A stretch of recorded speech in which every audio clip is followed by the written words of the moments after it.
How to break a trail in the waist-deep snow. If you encounter waist-high snows on a winter hike, these tips will help you reach your destination. Instructions. Step 1. Consider alternate movement styles, such as crawling or rolling, if snow and terrain conditions allow. Step 2. Make emergency snowshoes using twigs, cloth, leather, or anything else available.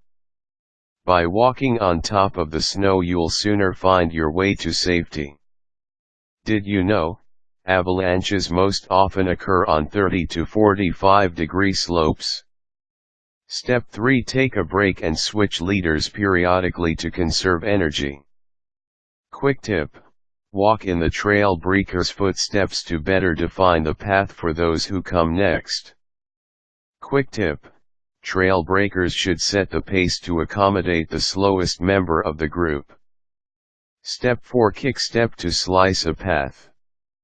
Lean back and use the weight of your leg to swing your foot into the snow, angling your boot to widen the slice. Repeat the move, alternating legs. Step 5. Select the most energetic member of your group as the trail breaker.